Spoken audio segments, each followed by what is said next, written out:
નમસ્કાર દર્શક મિત્રો, હું છું રૂપલ વણિચિયા. સંપૂર્ણ ન્યૂઝમાં આપનું સ્વાગત છે.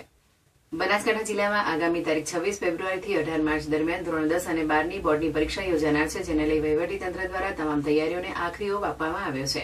તેમજ ગેરરીતિ ન થાય તે માટે સંપૂર્ણ તકેદારી રાખવામાં આવી રહી છે. તેમજ તમામ પરીક્ષા કેન્દ્રો સીસીટીવી કેમેરાથી સજ્જ કરવામાં આવેલા છે.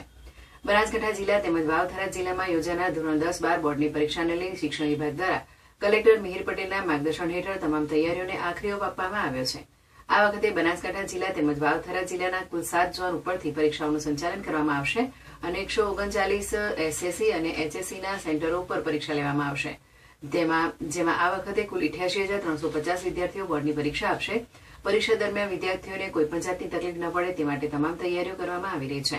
આમ બનાસકાંઠા તેમજ વાવથરા જિલ્લામાં શાંતિપૂર્ણ માહોલમાં પરીક્ષા યોજાય તે પ્રકારની વ્યવસ્થા ઉભી કરાવી છે. તેમજ તમામ સેન્ટરોને સીસીટીવી કેમેરાથી સજ્જ કરવામાં આવેલા છે. ગેરરીતિના કિસ્સા ન બને તે માટે સ્ક્વોડની પણ રચના કરવામાં આવેલી છે. આગામી 26 ફેબ્રુઆરીથી લઈ 18 માર્ચ સુધી બનાસકાંઠા તેમજ વાવથરા જિલ્લાની અંદર એસએસસી અને એચએસસીની પરીક્ષા યોજાનાર છે. સદર પરીક્ષા માટે વહીવટી તંત્ર તરફથી તમામ તૈયારીઓ કરવામાં આવેલી છે.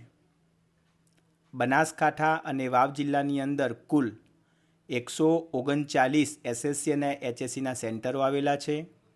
કુલ એસએસસીના 5 ઝોન આવેલા છે અને એચએસસીના 2 ઝોન આવેલા છે. એમ કુલ 7 ઝોન ઉપરથી તમામ પરીક્ષાઓનું સંચાલન થશે.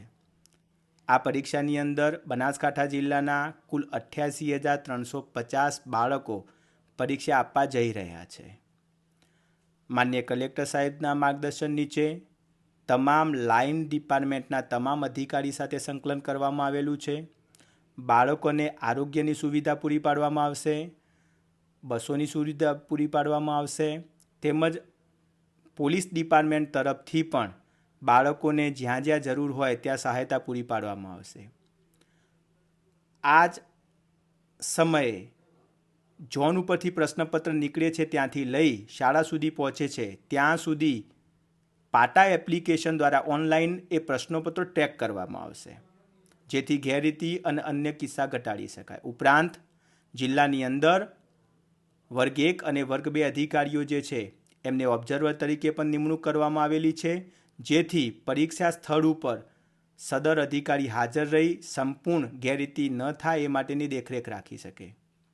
બાળકો સમયસર પરીક્ષા સ્થળે પહોંચી શકે એ માટે જિલ્લા શિક્ષણાધિકારીની કચેરી તરફથી ડિજિટલ રોડ મેપ તૈયાર કરવામાં આવેલો છે, જેની મદદથી તમામ બાળકો ડિજિટલ રીતે પોતાનું પરીક્ષા સ્થળ કેટલે દૂર છે તેમજ જો કોઈ પ્રશ્ન ઉપસ્થિત થાય છે તો આચાર્યનો સંપર્ક કરી શકે એ માટેની તમામ તૈયારીઓ કરેલી છે.